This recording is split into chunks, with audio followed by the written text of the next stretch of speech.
I trained at a pottery down in Oxfordshire, a very traditional pottery, and the reason I did that was because I wanted a really good grounding.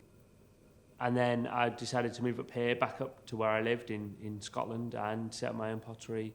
You feel like the whole process is taking years and years and years. It takes, it's been 8 years up to this point just to get to here, and I'm not even making what I want to make yet.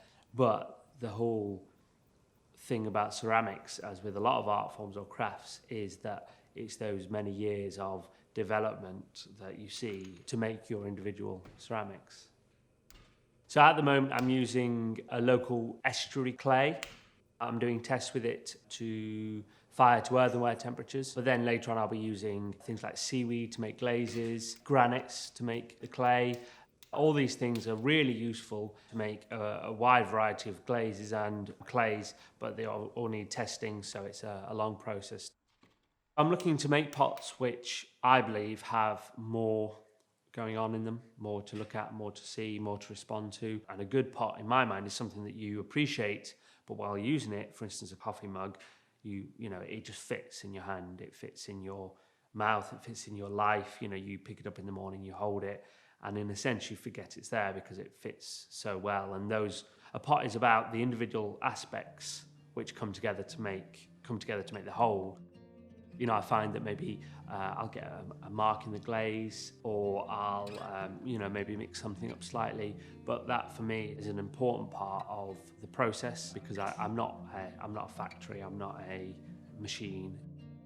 I want to develop those processes of non-uniformity because it's very important to me that my pots maybe reflect things I see in nature, in the area around me, reflect a change in the seasons, change in the area. And I don't see nature as a uniform thing. I see it as a response from ourselves in the trees around us, in the rocks around us, in the area around us, and I want that to be there within my pots.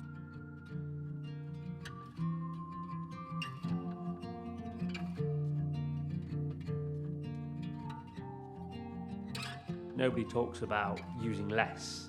It's all about using more and more energy, but just making it sustainable. And that's not practical. We can't keep using more and more energy.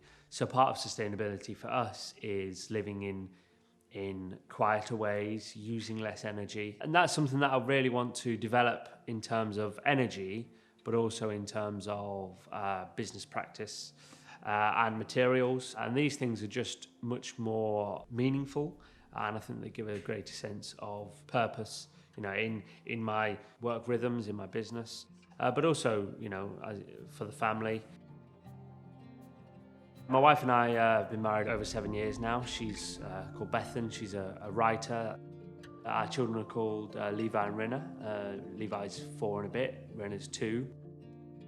Pottery is all about, the lifestyle. It's all about the rhythms of creativity and of production, and that ties into family life, that ties into interests. It's all about a gentle lifestyle, a consistent rhythmic lifestyle. Everything feeds into the pottery feeds into everything else. So being able to go down to the beach with the kids, being able to pick up seaweed or shells or sand for the clay, all these things tying together and tying to why we wanted to move up here and give the kids a chance to grow up in a more exciting rural area, really. In order to be satisfied at the end of the day, I need to do certain things. It doesn't work for me to rush around, work really hard.